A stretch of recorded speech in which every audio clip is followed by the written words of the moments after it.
Hello students, आज हम करेंगे 6.3 के सारे एग्जाम्पल। ठीक है, तो देखिए एग्जाम्पल में क्या दिया हुआ है। एग्जाम्पल कराने का मेरा मेन पर्पज़ ये होता है कि उसके अंदर क्या है, क्वेश्चन आए हुए होते हैं। दूसरा, अगर थोड़ा सा भी डिफरेंस हो एक्सरसाइज के क्वेश्चनों से तो वो आपको क्लियर हो जाए। ठीक है, और फिर आपको कोई दिक्कत ना हो। क्लियर है? देखो तो एग्जाम्पल में क्या दिया हुआ है आपको कि डायगोनलाइज करना है आपको। डायगोनलाइज द क्वाड्रेटिक फॉर्म x1 का स्केयर x2 का स्केयर माइनस 7x3 का square 4x1 x2 plus 8x1 x3। Also find the rank index signature. आपको रैंक निकालना है, तो रैंक क्या होती है आपकी? रैंक आपको पता है, ठीक है, रैंक। उसके बाद ये रैंक होती है जिसको हम आर से डिनोट करते हैं। इंडेक्स होता है पी। इंडेक्स क्या होता है? पी। रैंक होती है आपके डायगोनल पर जितने भी एलिमेंट होते हैं, ठीक है, नॉन जीरो एलिमेंट। जैसे कि मान लीजिए यहाँ पर आपके पास जीरो है, यहाँ जीरो, यहाँ जीरो है, यहाँ जीरो, यहाँ जीरो, यहाँ टू, यहाँ जीरो, यहाँ जीरो और यहाँ 4 दे रखा है। तो डायगोनल पर आपके पास नॉन जीरो एलिमेंट, मतलब कि यहाँ तो जीरो है तो इसको तो काउंट नहीं करना। नॉन जीरो कौन से है? 1 और 2। तो रैंक जो है ना वो आपकी इसकी कितनी हो जाएगी? 2। इंडेक्स क्या होता है कि जितने भी डायगोनल पर पॉजिटिव एलिमेंट है वो कितने हैं? पॉजिटिव 1 और 2। तो आपकी इंडेक्स भी कितनी हो जाएगी? पी क्या हो जाएगी आपकी?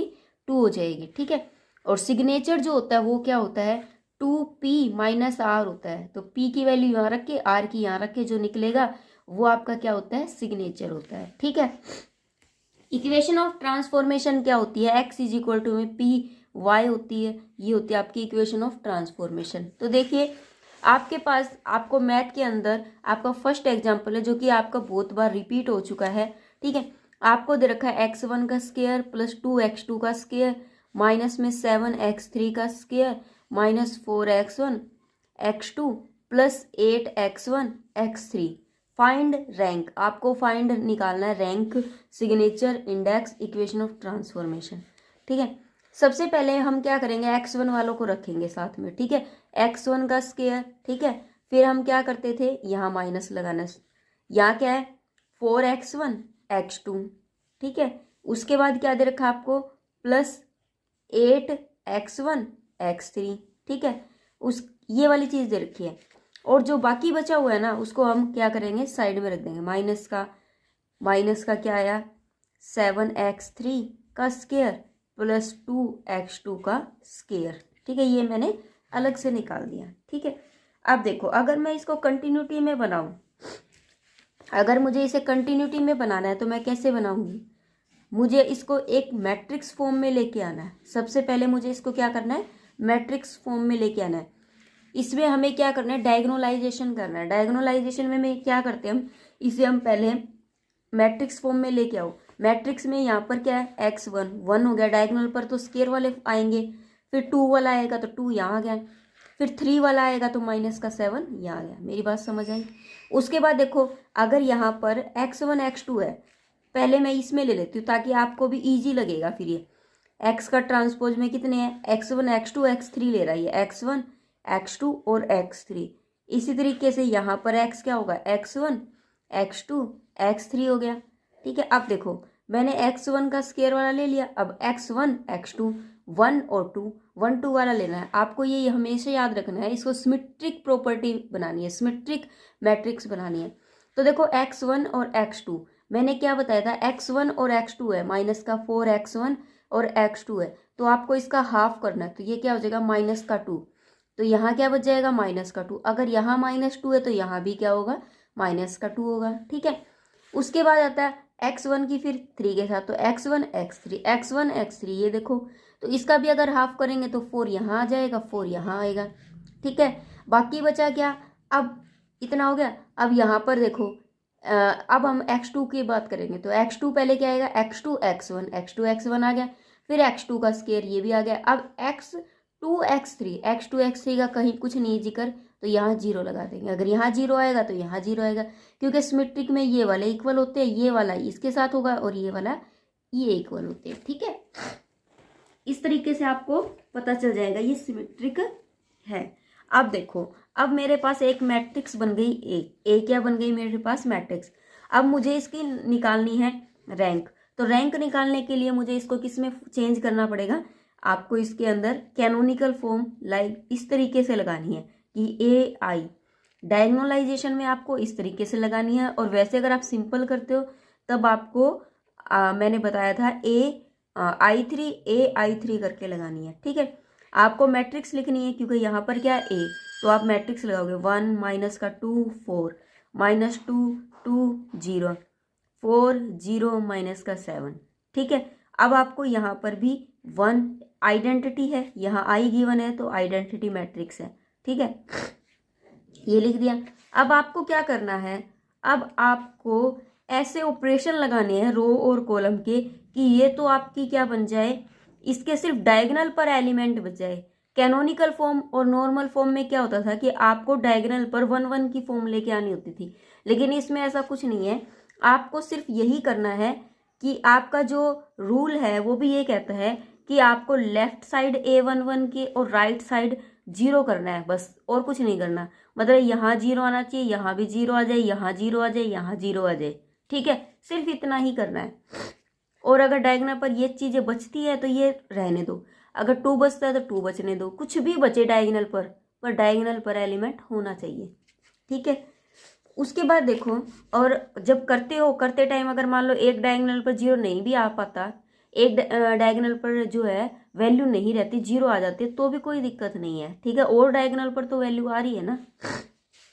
अब देखो, अब मैंने इसके ऊपर ऑपरेशन लगाया, मैं ऑपरेशन आपको बहुत बार बता चुकी हूँ। ठीक है, लगाना तो अब आप ऑपरेशन अपनी तरफ से खुद लगाएंगे, मैं आपको सिर्फ डायरेक्ट क्वेश्चन कराऊंगी। ठीक है, तो आपको मैं मेरा सिर्फ आंसर निकाल के दिखा रही हूँ जो कि आपकी बुक में है, एज इट इज बुक वाला ही लिख रही हूँ।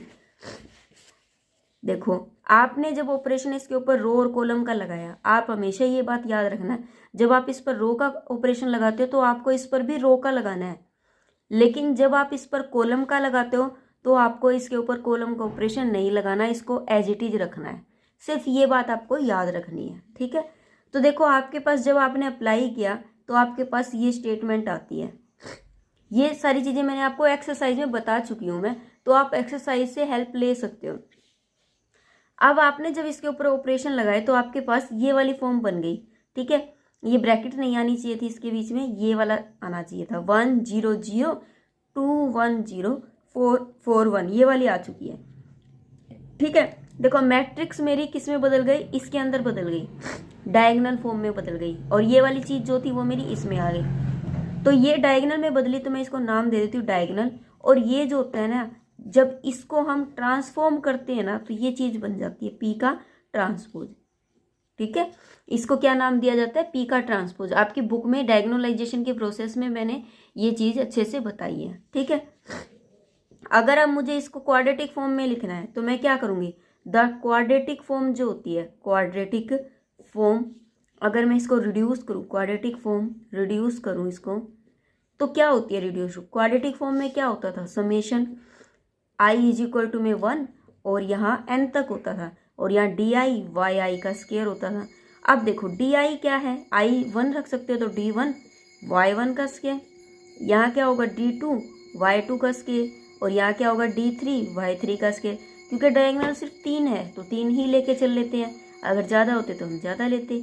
अब d1 पहला डायगोनल क्या है 1, तो y1 का स्केयर, दूसरा डायगोनल क्या है -2, तो यहाँ आपको -2 y2 का स्केयर, और तीसरा क्या आपका 9, तो 9 y3 का स्केयर। ये आपके पास क्या आ गई, इक्वेशन आ गई। ठीक है, क्वाड्रेटिक फॉर्म आ गई। अब मुझे इसकी रैंक निकालनी है। आपको पता है मैंने बताया था रैंक जो होते हैं ना, डायगोनल पर जितने भी नॉन जीरो एलिमेंट होते हैं वो सारे रैंक होते हैं। तो कितने नॉन जीरो है, 1 2 3, तो रैंक आपकी कितनी हो जाएगी 3। ठीक है, उसके बाद आप यहाँ लिख भी सकते हो नंबर ऑफ नॉन जीरो, और जब मैंने इसका बेसिक कराया है उसमें आपको अच्छे से समझाया है, non zero term in diagonal. और आपकी जो इंडेक्स होती है जिसे हम पी बोलते हैं, पी वो क्या होती है कि जितने भी पॉजिटिव नंबर है ना डायगोनल पर वो सारे क्या होते हैं, इंडेक्स होते हैं। तो पॉजिटिव कितने, 1 और 2, तो आपको लिखना है 2। ठीक है, पॉजिटिव टर्म ऑफ डायगोनल आपको लिखना है पॉजिटिव टर्म ऑफ डायगोनल। ठीक है, तो ये हो गया आपका 2। अब देखिए सिग्नेचर तो बिल्कुल ही ईजी हो गया। सिग्नेचर में तो हमें क्या निकालना है, 2p माइनस में r करना है। सिग्नेचर क्या होता है आपका 2p माइनस r। आपको पता है p कितना दिया हुआ आपके पास 2 और माइनस r कितना है 3, तो ये 4 माइनस 3 कितना हो गया 1। अब आपको ट्रांसफॉर्मेशन लगानी है, तो लीनियर ट्रांसफॉर्मेशन के लिए फॉर्मूला क्या होता है, आपको बताया था कि x इज इक्वल टू में क्या होना चाहिए p y, x is equal to में पी वाई। x क्या गिवन है आपके पास x1 x2 x3। इसी तरीके से p क्या गिवन हो गया आपके पास, p की ट्रांसपोज गिवन थी। p की ट्रांसपोज आपको क्या गिवन है, ये वाली चीज। अगर मैं इसका दोबारा से देखो p की ट्रांसपोज का फिर से अगर ट्रांसपोज कर दूं तो वो p के इक्वल आ जाएगा। तो मुझे क्या करना है, इसका फिर से ट्रांसपोज करना है। तो ये मेरे पास इक्वेशन क्या आ जाएगी 1 2 4 0 0 1 0 और ये हो जाएगी आपके पास 4 1। यहाँ क्या है y1 y2 y3। ठीक है, अब देखो अब क्या करेंगे, हम मल्टीप्लाई करेंगे इसकी इससे। ये x1 है, ये x2 है, ये x3 इज इक्वल टू में ये हो जाएगा y1 plus 2y2 plus 4y3। ठीक है, ये हो जाएगा y2 प्लस 4y3। ठीक है, ये हो जाएगा y3। तो इक्वेशन क्या आ जाएगी x1 इज इक्वल टू में y1 plus 2y2 plus 4y3। ठीक है, और आपकी x2 क्या आ जाएगी y2 प्लस 4y3। ठीक है, x3 इज इक्वल टू में क्या आ जाएगा y3। ये हमारे पास क्या आ जाएगी इक्वेशन आ जाएगी। लाइक दिस हम सेकंड एग्जांपल कर रहे हैं, वो भी आपका बहुत बार आ चुका है। देखो क्या दिया हुआ है, reduce the quadratic form this to canonical form and find the rank index signature and also find the equation of a linear transformation. ठीक है, इसमें भी आपको सेम वैसे ही मैट्रिक्स लगानी है। ठीक है, अगर आपको इसमें ना कोई चीज़ जैसे एग्जाम्पल में करते हुए आपको कैनोनिकल फॉर्म अगर नहीं समझ आए तो आप मुझे मैसेज कर देना, मैं आपको अलग से समझा सकती हूँ। ठीक है, लेकिन एक बात हमेशा याद रखना, सब जब आप कैनोनिकल फॉर्म लगाते हो तो आपकी सबकी अलग अलग आएगी, सेम किसी की नहीं आएगी। क्यों? क्योंकि कोई लगाता है आपका रो से, कोई लगाता है कॉलम से। आपको सिर्फ मेन फोकस ये रखना है कि आपके डायगोनल पर एलिमेंट आने चाहिए। वो सबके जो है ना रैंक सिग्नेचर वो वाली चीज सबकी सेम रहेगी। ठीक है, डायगोनल पर एलिमेंट डिफरेंट हो सकते हैं पर रैंक सिग्नेचर और इंडेक्स सेम रहेंगे सबके। ठीक है, देखो आपके पास ये है, मैंने आपको बताया था एक्स का ट्रांसपोज ए एक्स लगाना है। आपके पास एक्स कितने हैं x1, ठीक है, x2 और x3 है। उसके बाद मैट्रिक्स लगाएंगे, यहाँ पर भी x1 x2 x3। ठीक है, अब देखो x1 का स्क्वायर तो 1 का स्क्वायर 1, x2 का स्क्वायर -2, x3 का स्क्वायर 3। उसके बाद 1 2 1 2 वाला देख लो, 1 2 1 2 तो है नहीं तो यहाँ 0 तो यहाँ 0। 1 3 1 3 ये है तो 1 3 क्या हो जाएगा, हाफ करोगे तो 2 3 जा यहाँ आ जाएगा, 3 यहाँ आ जाएगा। इसका हाफ करोगे तो माइनस का 2 यहाँ आएगा, माइनस का 2 यहाँ आएगा। ठीक है, कोई गलती नहीं हुई है मुझसे। ठीक है, ये आ गई मेरे पास मैट्रिक्स। आपको पता है इसको कैनोनिकल फॉर्म में चेंज करना है तो हमें क्या लेना होता है AI। अब A क्या है 1 0 1 0 3, सॉरी 3 है ये, 0 माइनस का 2 माइनस का 2, 3 माइनस का 2 और ये 3। ठीक है, और ये आपके पास है I क्या है 1 0 0 0 1 0 और 0 0 1, ये है। क्लियर है? अब आपको इसे क्या करना है, कैनोनिकल फॉर्म में क्या करना है, चेंज करना है। जब आप कैनोनिकल फॉर्म में इसको चेंज करते हो, ठीक है, तो आपको पता है कि आपको रो ऑपरेशन लगाना है, कॉलम ऑपरेशन लगाना है। ठीक है, जब भी आप ऑपरेशन लगाते हो तो आपको ये याद रखना है, जब आप इस पर रो लगाओगे तो वही सेम रो इस पर लगेगी, बट जब आप इस पर कॉलम लगाओगे तब इस पर कोई फर्क नहीं पड़ेगा, एज इट इज रहेगी। ठीक है, ये चीज आपको याद रखनी है। जब आप इसके ऊपर रो और कॉलम ऑपरेशन लगाते हो हर बच्चे की अलग अलग निकलेगी, किसी की भी सेम नहीं निकलेगी। ठीक है, तब आपके पास क्या बन के आती है, इक्वेशन जो आती है वो आती है 1 0 0। मैं आपकी डायरेक्ट बुक का लिख रही हूँ। ठीक है, 0 0 0, क्योंकि है ना मैंने आपको बहुत बार इसको अलग से करके दिखाया है तो लंबा पड़ जाता है, तो बार बार रिपीट करने की तो जरूरत नहीं है क्योंकि प्रोसीजर रूल वही रहेगा। ठीक है, तो कैलकुलेशन लंबी के चक्कर में आपको एज इट इज उतार रहे हैं। ठीक है, ये हो गया। अब ये किसके बराबर होता है मैंने बताया डी, इसको हम क्या नाम देते हैं डी, और ये क्या होता है पी का ट्रांसपोज लेट किया जाता है। ठीक है, अब इसमें से रैंक निकालने से पहले मैं क्या करती हूँ, इसको रिड्यूस करती हूँ क्वाड्रेटिक फॉर्म में। ठीक है, रिड्यूस किस में करेंगे हम, क्वाड्रेटिक फॉर्म में, क्वाड्रेटिक फॉर्म में। ठीक है, तो क्वाड्रेटिक फॉर्म में रिड्यूस करने का फॉर्मूला क्या होता है, summation i is equal to 1 to n बेटा, और डी आई और वाई आई का स्केयर। अब व्हाट इज डी, डी क्या है, डायगोनल है, तो ये d1 y1 का स्केयर प्लस d2 y2 का स्केयर प्लस d3 y3 का स्केयर। ठीक है बेटा, अब d1 क्या है, 1 है, तो 1 y1 का स्केयर, उसके बाद d2 क्या है, माइनस है, तो माइनस y2 का स्केयर, d3 माइनस है तो माइनस y3 का स्केयर। ठीक है, ये हो गया।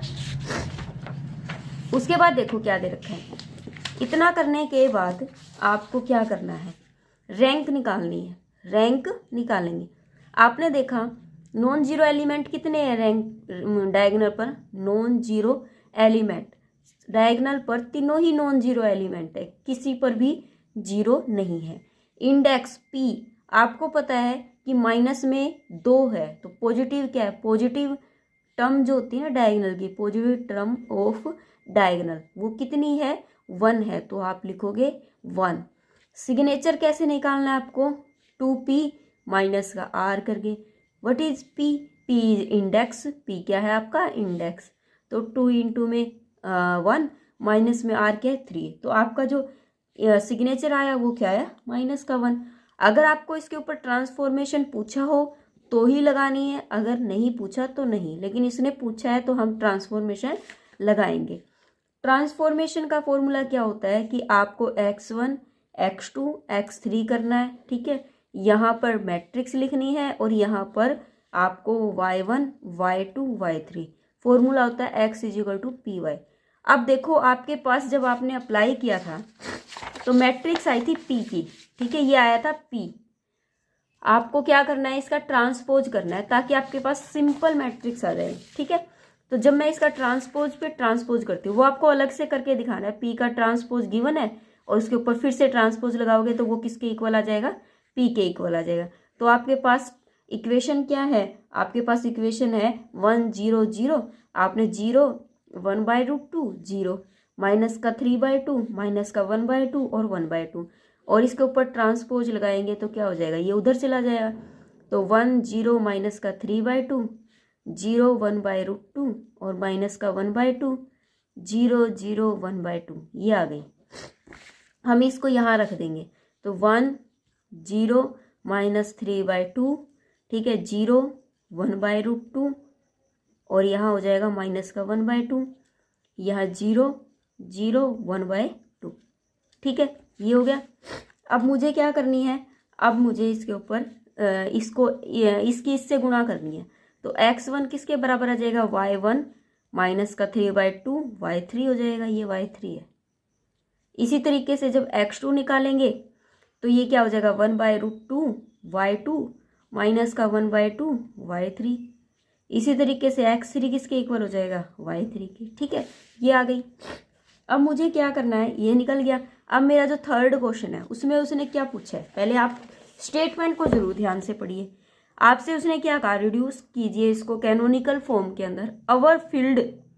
अवर कॉम्प्लेक्स फील्ड है उसके ऊपर, and also find the equation of transformation, और आपको ट्रांसफॉर्मेशन भी लगानी है इसके ऊपर। ठीक है, तो देखिए कैसे लगाएंगे, इसमें घबराने की वाली बात कोई नहीं है कि अगर उसने बोल दिया अवर कॉम्प्लेक्स फील्ड तो आप घबरा जाओ। ठीक है, आपको सेम जैसे करते हो आप वैसे करना है, कोई भी चेंज इसमें नहीं है।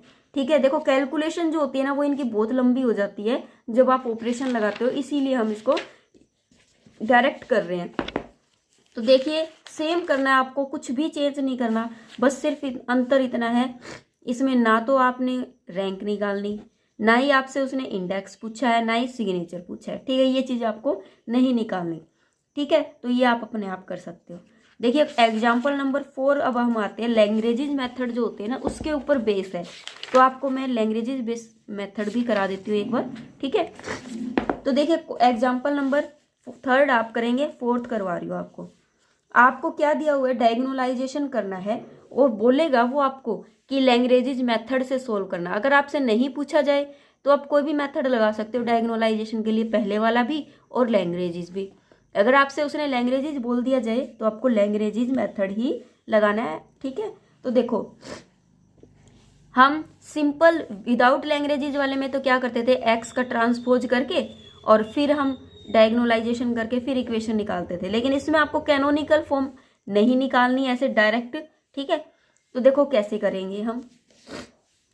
पहले आपके पास इक्वेशन गिवन है 2x1 का स्क्वायर प्लस 2x2 का स्क्वायर और प्लस 3x3 का square 4x2 x3 plus 2x1 x2 minus 4x3 x1।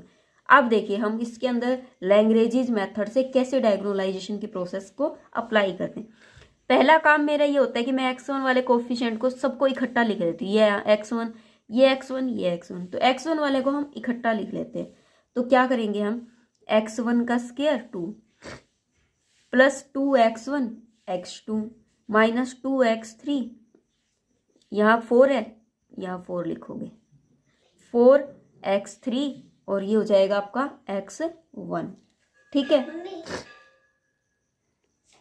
तो देखो अब क्या करना है, x1 वालों को मैंने इकट्ठा कर लिया, बाकी क्या बचा 2x2 का स्क्वायर, ठीक है।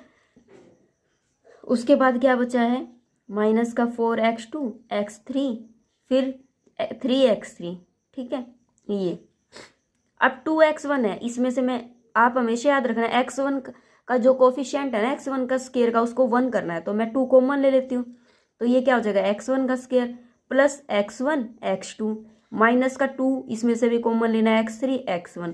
ऐसा क्यों, क्योंकि x1 वाले कोफिशिएंट को मैंने इकट्ठा लिखना है एक फॉर्म में, तो 2 इसमें पूरी में से बाहर आ जाएगा, ठीक है। उसके बाद देखो 2x2 का स्क्वायर माइनस में 4x2 x3, ठीक है। x2 वाले कोफिशिएंट को इकट्ठा लिख लो, बाकी बचा x3 उसको अलग से इकट्ठा लिख दो, ठीक है। अब देखो 2 मैंने कॉमन ले लिया, तो x1 का स्क्वायर प्लस, अब मुझे क्या करना है, इसमें से x1 अगर मेरा कॉमन आ रहा है तो मैं x1 क्या ले लूंगी, 2 कॉमन ले लूंगी, जिससे ये क्या बन जाएगा आपका x1 का कोफिशिएंट बन जाएगा। क्या बन जाएगा, x1 का कोफिशिएंट बन जाएगा, ठीक है। तो ये क्या है आपका।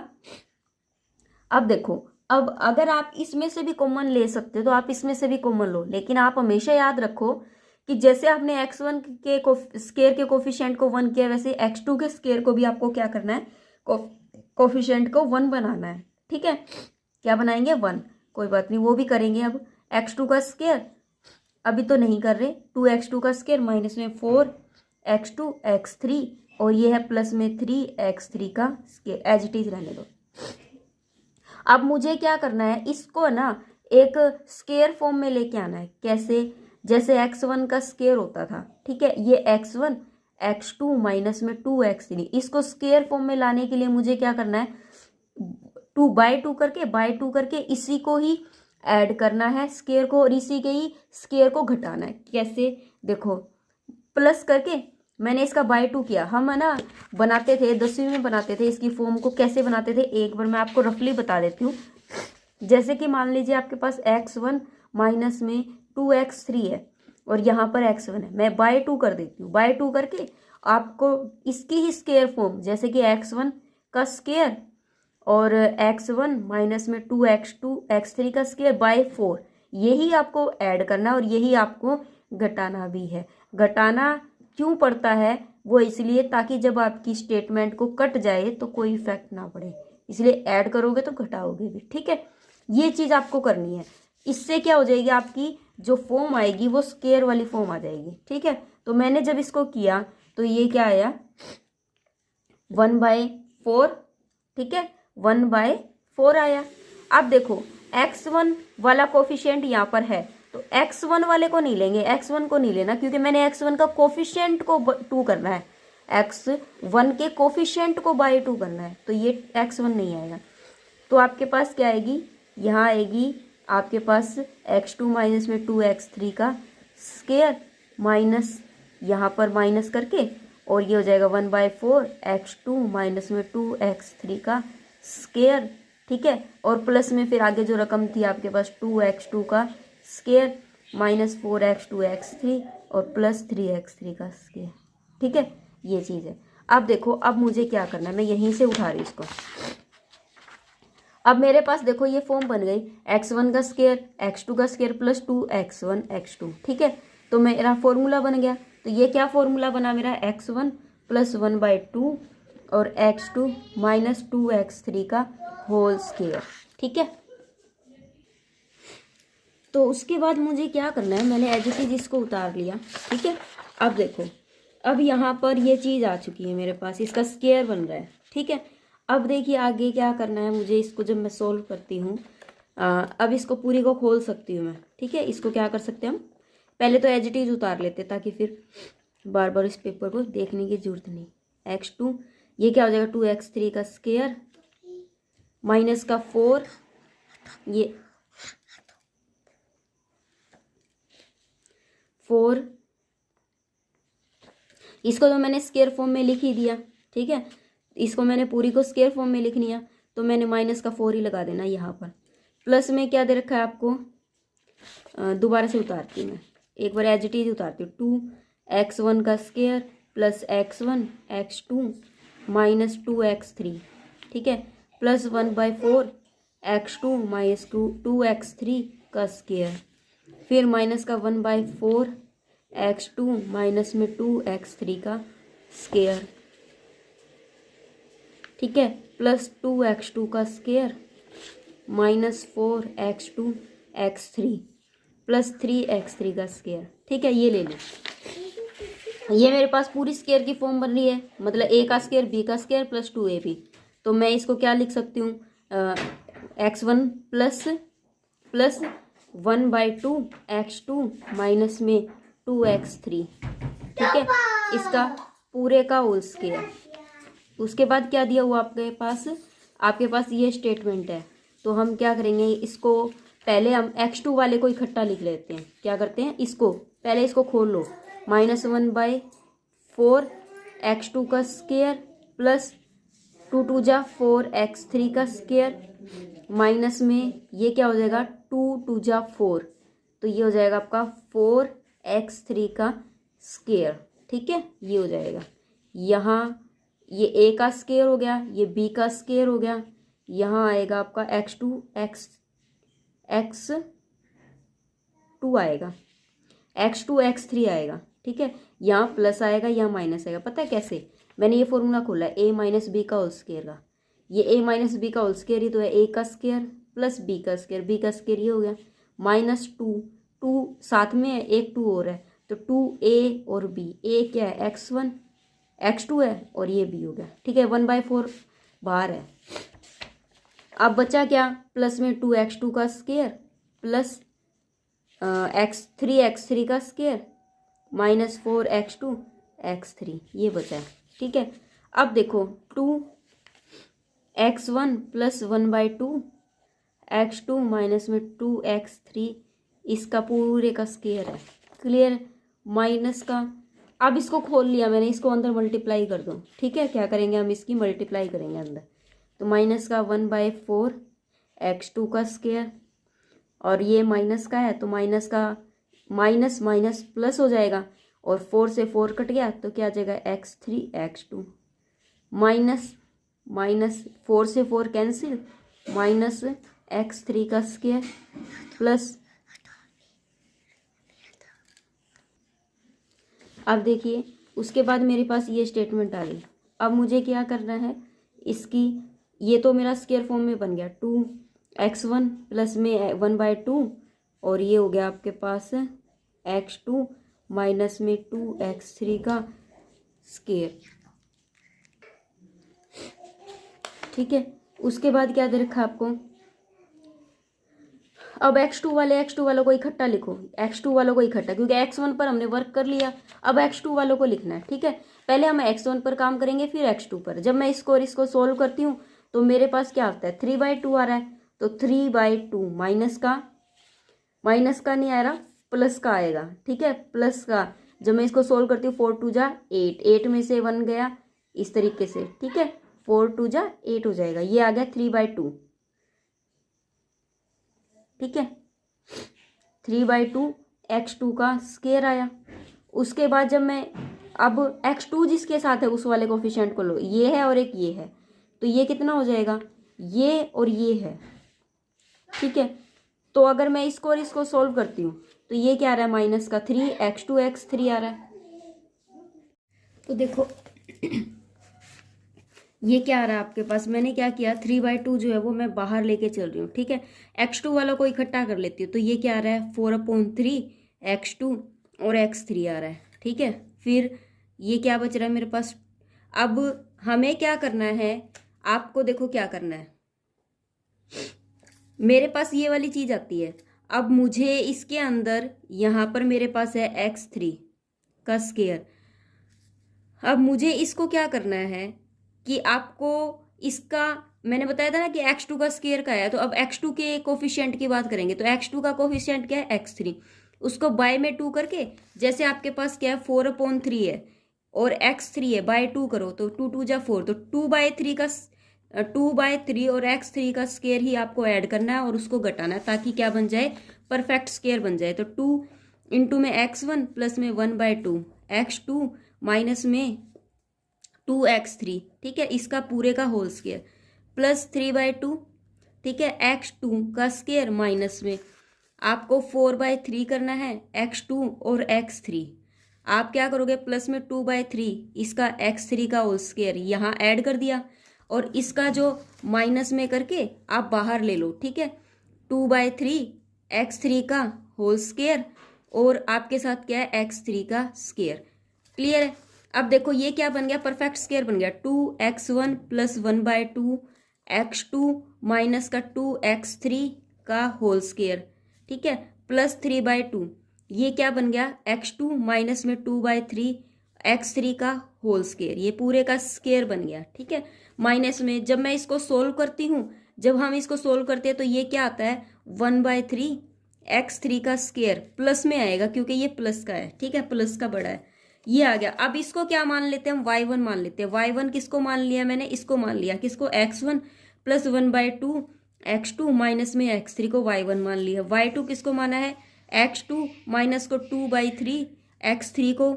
उसके बाद y3 किसको मान लिया मैंने, x3 को मान लिया। जब आप इसको मान लेते हो तो ये क्या बन जाता है, ये बन जाएगा 2y1 का स्केयर प्लस 3/2, ये क्या बन गया y2 का स्केयर, ठीक है, प्लस अगर इसको y3 माना था प्लस 1/3 y3 का स्केयर। तो ये मेरे पास क्या आ गई है, डायगोनलाइजेशन के बाद जो इक्वेशन आती है ये वो आ गई, ठीक है, ठीक है, जो हम summation i is equal to 1 करके और di और yi का स्केयर करते थे कैनोनिकल फॉर्म के अंदर, वो इक्वेशन अब मेरी विदाउट कैनोनिकल भी ऐसे निकल सकती है बाय द लैग्रेंज मेथड से, ठीक है।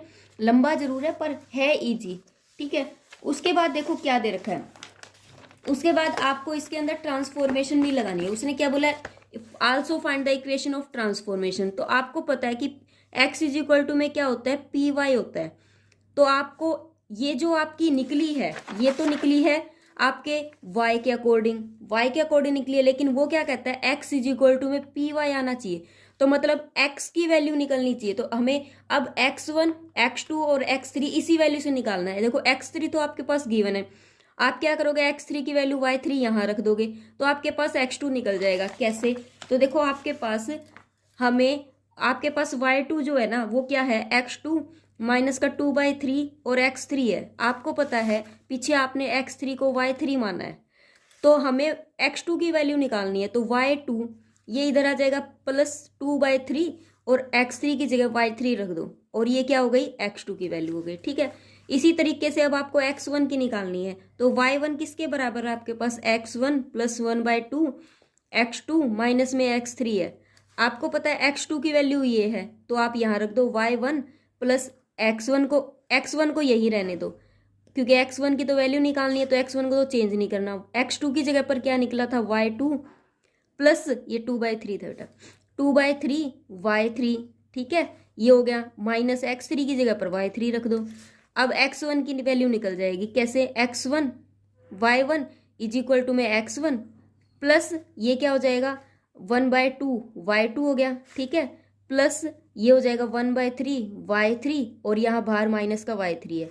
इसको जब सोल्व करोगे तो x1 प्लस 1/2 y2 और इसको सोल्व करोगे 3 हो जाएगा, तो -2/3 आ गया। ठीक है, अब x1 को तो यहीं रहने दो, तो y1 x1 को यहीं रहने देंगे, ये -1/2 y2 हो गया। ठीक है, ये +2/3 y3 हो गया। यहाँ क्या बच गया x1, तो देखो निकल गई ना, x1 y1 और x2 की वैल्यू निकल गई। x2 की ये निकली, x3 की ये है, और x1 की आपने ये निकाल ली। किस तरीके से निकाली वो मैंने आपको बता दी। अब देखो मुझे इसके ऊपर ट्रांसफॉर्मेशन लगानी, तो x इज इक्वल टू में पी वाई है। अब क्लियरली बस चेक करते जाओ, x इज इक्वल टू में पी वाई है, तो आपको क्या करना है, x1 के केस में देखो, x1 के केस में y1 की वैल्यू 1 है, 1 माइनस का 1/2 और 2/3, तो आपको सिर्फ एज इट इज ही रखना है। यहाँ पर लिख दो x1, यहाँ x2 और यहाँ x3 है, वो किसके इक्वल आ रहा है, देखो 1 माइनस का 1/2, कंटिन्यूटी में है, पहले 1 वाला आएगा, y का 1 वाला, फिर y का ये, फिर ये वाला आएगा, 2/3 हो गया। ठीक है, यहाँ पर जैसे कि y1 y2 हो जाएगा, y1 y2 y3, ये लिखने की जरूरत नहीं है, डायरेक्ट भी लिख सकते हो। x2 वाले केस में देखो y1 वाला गायब है, तो 0, यहाँ 2 है, ये 2/3 है, और x3 में ये सारे गायब है, सिर्फ ये 1 है, तो ये आपके पास आ गया, ये आ गई मैट्रिक्स। तो ये जो मैट्रिक्स है आई है वो किसकी आई है, पी की मैट्रिक्स आई है। पी की मैट्रिक्स 1 माइनस का 1/2, 2/3, 0 2, 2/3 और ये 0 0 1, ये आ चुकी है। ठीक है, अब देखो ये आ गई। अब मैंने क्या किया था, ये मेरी, अगर मैं इसको क्वाड्रेटिक फॉर्म में रिड्यूस करूं, ठीक है, अगर आप इसको क्वाड्रेटिक फॉर्म में रिड्यूस करते हो तो क्या निकलेगा या फिर आप इसको इतना भी छोड़ सकते हो। ठीक है, इतना होने के बाद उसने क्या पूछा है कि इसको कैनोनिकल फॉर्म में भी रिड्यूस करो। कैनोनिकल फॉर्म में रिड्यूस करने का मतलब क्या है कि जो आपके पास ये आया था 2y1 का स्क्वायर प्लस 3/2 y2 का स्क्वायर प्लस 1/3 y3 का स्क्वायर आया था ना, इसको क्या करो, इसको ना रूट कर लो। ठीक है, तो z1 जो होगा ना वो किसके बराबर हो जाएगा, अगर मैं इसके ऊपर रूट करती हूँ 2y1 का स्क्वायर, लेट करके चलना है इसमें। ठीक है, उसके बाद आपको z2 को क्या मानना है, 3/2 y2 का स्क्वायर और रूट करना है, और z3 को क्या मानना है, 1/3 y3 का स्क्वायर और रूट करना है। तो देखो z1 क्या आ जाएगा आपके पास, z1 आया 2 रूट, ठीक है, y1, z2 क्या आया 3/2 रूट और y2, और z3 क्या आया आपके पास 1/3 और ये y3। देखो यही इक्वेशन मेरी आ चुकी है, ये आ गई। ठीक है, रूट है ये बेटा। तो देन द क्वाड्रेटिक फॉर्म को हम किस तरीके से लिख सकते हैं, z1 का स्क्वायर, अगर आप इसको स्क्वायर करते हो तो वही चीज़ें आ जाएंगी, तो हम इसको क्या लिख सकते हैं, हम लिख सकते हैं इसको कैनोनिकल फॉर्म में हम कैसे लिख सकते हैं कि z1 का स्क्वायर प्लस z2 का स्क्वायर प्लस z3 का स्क्वायर, क्योंकि अगर आप इनका स्क्वायर करते हो तो ये वही वाली चीज़ आपको दे देगा। ठीक है, तो ये हो गई आपकी कैनोनिकल फॉर्म। क्लियर है। उसके बाद देखो नेक्स्ट जो क्वेश्चन है उसमें क्या दिया हुआ आपको रिड्यूस करना है x का ट्रांसपोज ax2 फॉर्म दिस के अंदर। आपको a की वैल्यू दे रखी है, आपको डायगोनलाइजेशन निकालनी है। इसने ये नहीं कहा कि आपको लैग्रेंज मेथड से निकालनी है, सिंपल निकालनी है। जब आपसे उसने मेंशन ना किया हो तो आप कोई भी मेथड लगा सकते हो डायगोनलाइजेशन के लिए, चाहे आप ट्रांसपोज का लगाइए, चाहे आप कैनोनिकल फॉर्म से उसे सॉल्व कीजिए या फिर आप लैग्रेंज मेथड से। Also find the equation of transformation. Transformation का मतलब क्या है कि x is equal to p y भी निकालना है आपको। ठीक है, तो सबसे पहले तो आपको रिड्यूस करना है इसके अंदर, क्वाड्रेटिक फॉर्म के अंदर इसे रिड्यूस करना है।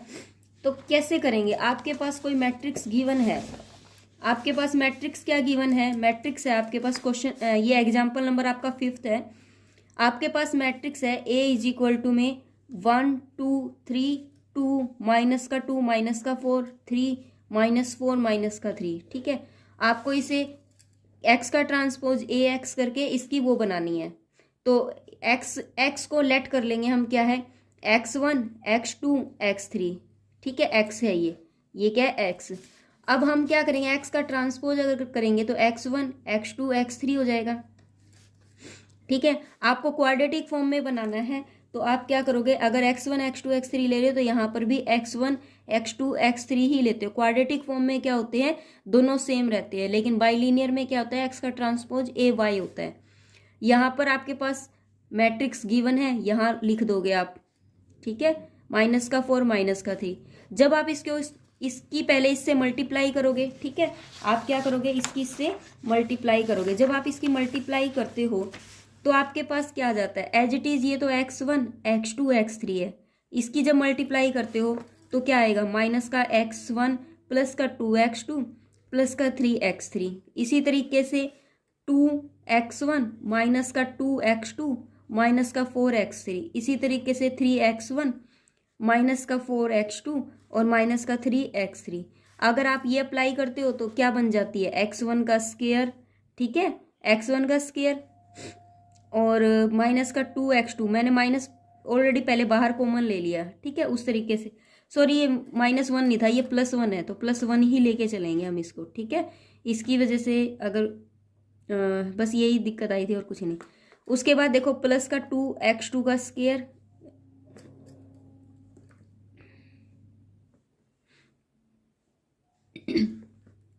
मैंने कंटिन्यूटी में लिख दी सारी चीजें, माइनस का। उसके बाद क्या है, माइनस का 3x3 का square plus 4x1 x2 plus 6x1 x3 minus का 8x2 x3। जब आप करो तो घबराना नहीं है, जब आप इसको सोल्व करोगे ना, मैंने डायरेक्ट कंटिन्यूटी वाली इक्वेशन लिख दी, पहले यही आएगी x1 का स्क्वायर, मैं करके ही दिखा देती हूँ, कभी कंफ्यूज हो जाओ। x1 का स्क्वायर प्लस, पहले इसकी इससे करेंगे पूरी वाली से, तो 2x2 x1, ठीक है, फिर 3x3 x1, फिर प्लस में 2x1 x2 माइनस 2x2 का स्क्वायर, ठीक है, माइनस 4x3 x2, फिर plus 3x1 x3 minus 4x2 x3 minus 3x3 का स्क्वायर। अब मैंने ये कंटिन्यूटी में इसको यहाँ लिख दिया। ये तो आ गई मेरी रिडक्शन मेथड से एक आपकी क्वाड्रेटिक फॉर्म आ चुकी है, ठीक है। अब मुझे क्या करना है, मुझे इसके ऊपर कैनोनिकल लगानी है। क्यों? क्योंकि मुझे चाहिए इक्वेशन ऑफ ट्रांसफॉर्मेशन। ट्रांसफॉर्मेशन की इक्वेशन मतलब P जो है वो मुझे तभी मिलेगा जब मैं इसके ऊपर कैनोनिकल अप्लाई करूंगी, ठीक है।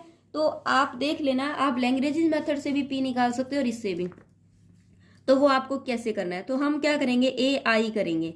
अगर मैं AI लगाती हूँ तो A के अंदर मैट्रिक्स लिखूंगी 1 2 3 जो गिवन है, 2 माइनस का 2 माइनस का 4 3 माइनस का 4 माइनस का 3, ठीक है। यहाँ पर ये गिवन है 1 0 0 0 1 0 और 0 0 1। आपने क्या करनी है, ये मैट्रिक्स अप्लाई करनी है, ठीक।